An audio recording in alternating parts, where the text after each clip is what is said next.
Hello, it's Polish Pol VR, welcome to my channel, and it's time to do another awesome episode of PSVR Showcase, the show in which I'm talking about upcoming PlayStation VR games, good ones and the shit ones, all of them confirmed, so all of them will happen. Also, I want to say I might feature the same game in multiple shows, but show you different footage. Depends what the developers will share with us. Plus, of course, I will try to pass you latest information about those games as well. And of course, there was tons of episodes, over 200 games I already spoke about, so feel free to check out the playlist. But anyway, before I start, if you like what you're seeing, then please press a like because it does helps the channel a lot. And if you're new to the channel and are not subscribed, then subscribe. It's always better when it's more of us. Okay, let's do it, and today we starting from GORN. This is the trailer I didn't show you yet in PSVR Showcase, and this is the older trailer from the times when the game was in the early access version on PC back in the day. This trailer is called Giant Update Trailer, and of course this is gonna make its way to PlayStation VR version as well, because the developers already said on Discord that PSVR port will be pretty much the same as PC game. Of course controls will be different, no thumbsticks or moves, but I'm sure they work out something cool. The latest information about GORN didn't change at all, so what's happening is they going through Sony's certification process. Once that's all done and dusted, once everything is set in place, then there will be announcement of a release date. But they said they do not want to announce anything too early, just to not get your hopes up, and then they're gonna have to crush your dreams because the game might be delayed. So basically what they saying now is that we're gonna give you release date once we 100% sure that we've got it and when the game will be releasing. So we just have to wait, but all signs pointing out that GORN is not that far away at all. So let's just carry on waiting. But anyway, now on to the next game, which is UNDEAD CITADEL. Now this is trailer for the 3D Rudder support, because this game, when it will release on PlayStation VR, it will support 3D Rudder. As we know, moves controllers, no thumbsticks. You'll be able to play it with moves as well, so don't worry. But if you want to sit down and have a smooth locomotion without pointing your move around, then the game will be supporting 3D Rudder. The release date for the game wasn't announced yet, but the game is scheduled to be released in Q2 2020.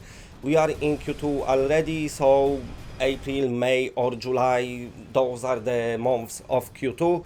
But keep in mind, lately everything is getting delayed. I'm not saying it will be delayed, but I'm just saying keep that in mind. Of course, the situation around the world is that everyone works from home and also everything happening a bit slower. But I do hope to see UNDEAD CITADEL very soon, coming from the developer Dark Curry.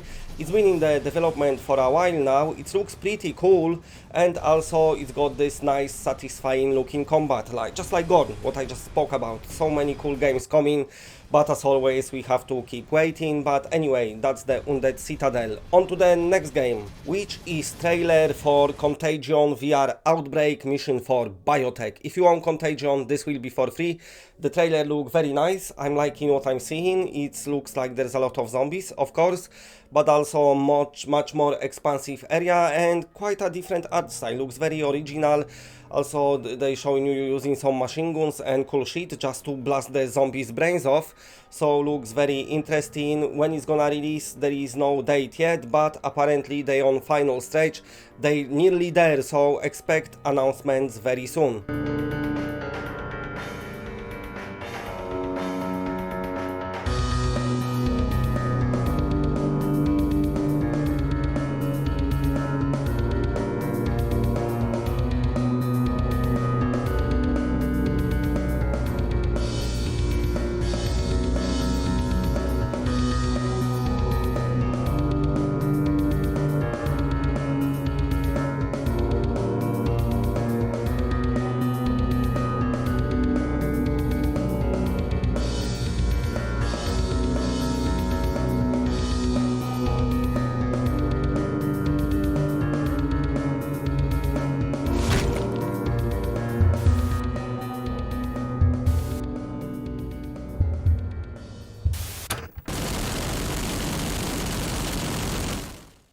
Okay, and next game I want to talk about is Swords REVEIRE. Now, I don't know if I said the name right because it's very confusing for me, but anyway, what it is, the game is said to be an upcoming VR RPG. It's gonna be coming to PlayStation VR and PC VR somewhere towards the end of the year. The story goes that you are some sort of hero and you was awoken because there is some elemental gods around the world, and apparently they not been very nicely behaved and become too powerful. So you was called to action, you are the hero, but what the developers saying, they heavily inspired by JRPG games. So if you are a fan of JRPG, then you'll be able to become this character. It's got very nice combat because even the magic spells and everything, you will be physically performing those actions. There will be no like pressing buttons or something, but you'll be doing like science and stuff, and that's how you'll be fighting through the game. Of course, this game is supposed to be an open world game. You know, it's not that much in the development. I'm gonna speak a bit about this game a bit more next week, but so far from what I'm seeing, definitely looks very, very promising. And next game, a game that I love to talk about, latest trailer for Crysis Brigade 2. I'm a big fan of the first game, especially after all the updates that the developers released for free. By the way, latest update, the one what many people was waiting for, co-op, is out now and it plays great. Of course, Crysis Brigade, very, very difficult game, but if you play the first one, you know it's got those simpler graphics. Everything is kind of like a very cartoonish, not much textures, while this trailer shows us that they really improved the game on the rendering side. The action looks as good, if not better, as in the first game, and Crysis Brigade heavily inspired, of course, by Time Crisis. So if you want those kind of games in VR, then definitely keep an eye out for Crysis Brigade. The release date for this game is set to come out this spring, but that's for early access on PC. So PlayStation VR owners might be waiting a bit later, or maybe no, you don't know, but definitely something well worth looking forward to.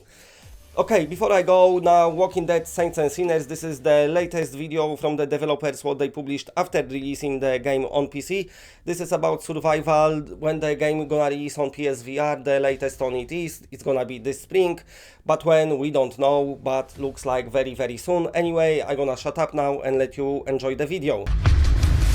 The reason these walkers are so fun to kill is because there are just so many ways you can do it, so many ways you can approach it. Do you want to be stealthy and go for the silent kill? Do you want to just go in guns a-blazing with a powerful AR? Do you want to shoot another survivor and let them be the sacrifice that gets you to safety and you don't have to kill them at all?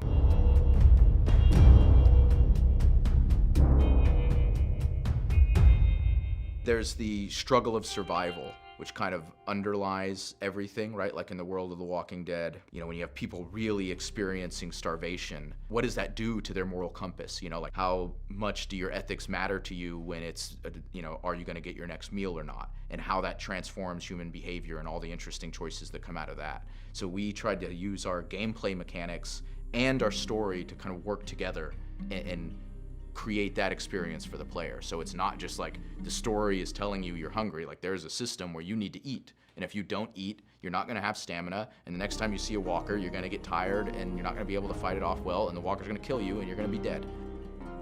The most noticeable benefit to the crafting stations is being able to cook food. So you can find different resources and raw ingredients in the open world, and you can eat them on the spot, but that will also expose you to sickness, which has some pretty bad consequences. So if you just cook your own food at the stations, you can avoid all of that risk. You also have limited backpack capacity. So when you're out there, what you're trying to do is scavenge for supplies. You're gonna bring those supplies back. You're gonna break them down into components. You're gonna use them for food, medicine, bandages, crafting weapons, getting yourself upgrades, stuff like that.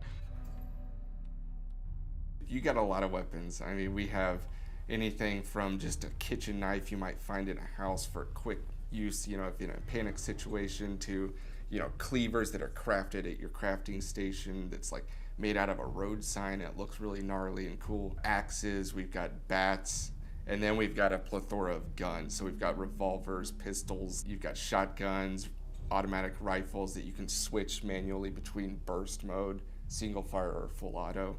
Bolt action rifle that feels really great in VR because you're pulling back that crank and it's, you know, kicking back on you. It's really cool. You know, I go in there blasting and it causes havoc, but, you know, the more you shoot, essentially, the more walkers start coming towards you. They're attracted to all that noise. You'll be out in the world and you'll hear these bells ring, like it's like echoing throughout the city, and then walker herds show up in mass. You can try to fight your way out, but it's really dangerous. So like usually when you hear the bells, it's time to go. All these things are at play mechanically, in the story, and just in the overall tone and atmosphere. You are really, I think, probably for the first time, living it in the world of The Walking Dead.